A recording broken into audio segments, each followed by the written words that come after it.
আজকে একটা ভিন্নধর্মী নাটকের এক্সপ্লেনেশন করব যে বাঁধন ছেঁড়া যায় না। এই নাটকে অভিনয় করেছে সুনাহেরা এবং সাজ্জাদ। এই নাটকটা ভিন্নধর্মী বলার কারণ হচ্ছে এই নাটকের শেষে একটা টুইস্ট দেখা গিয়েছে যে আসলে এই বাবারা কি বৃদ্ধ হয়ে গেলে বোঝা হয়ে যায়, নাকি ওয়াইফের কথায় নিজের বাবাকে যেখানে সেখানে ছেড়ে আসা যায়। তো চলুন শুরু করা যাক। আহ, তারা এমন একটা বেস্ট কাপল যে তারা সবসময় একটা সুন্দর সিচুয়েশনের উপরে থাকে। তারা একে অপরকে বুঝে এবং তারা এমনভাবে অ্যাক্ট করে মাঝে মাঝে রিলেশন টাইপের বৈবাহিক রিলেশনটা এমনভাবে এনজয় করে যে অনেক সময় গল্প বানায়, একটা গেম খেলে যে কেউ কাউকে চিনে না, তারা মিট করবে, এরকম অনেক ধরনের গেম খেলবে। মানে তারা এক কথায় একটা বেস্ট কাপল, সবসময় দুজনে হ্যাপি থাকার চেষ্টা করে। কিন্তু এই হ্যাপি বেশিক্ষণ আর থাকলো না।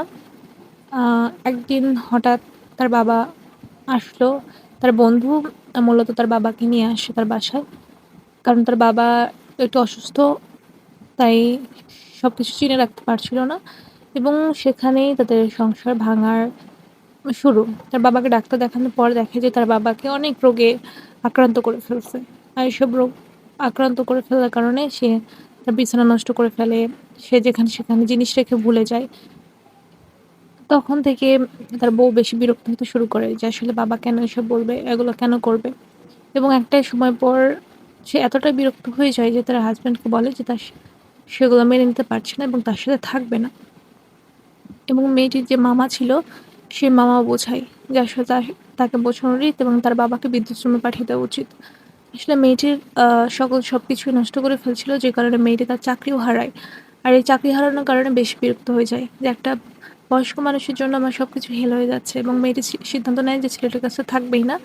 যদি থাকতেই হয় তাহলে তার বাবাকে যেন এখান থেকে ছেড়ে দেয়, তার বাবাকে যেখানে সেখানে রেখে আসে তাহলেই থাকবে। তখন ছেলেটি রাজি হয়ে যায় এবং যেহেতু মেয়েটির মামাও তার ব্রেন ওয়াশ করেছে, তাই এই ছেলেটি আসলে রাজি হয়ে যায়।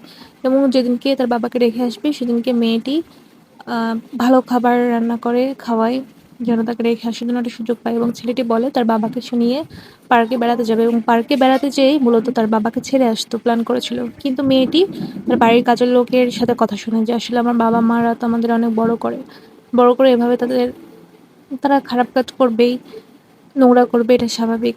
যেটা বাচ্চার মতো বাচ্চাসুলভ আচরণ করে। তাই সেগুলো বুঝতে পেরে তখন মেয়েটি ছেলেটিকে ফোন করে বলে যে তার বাবাকে যেন রেখে না আসে এবং ছেলেটিও বুঝতে পারে যে বাবা আমাকে একা এত বড় মানুষ করলো আর আমি কিভাবে অন্যের কথা শুনে রেখে দেবো। তখন ছেলেটি অর্ধেক পথ চলে গেলেও ফিরে আসে তার বাবার কাছে এবং তার বাবার কাছে ক্ষমা চায়।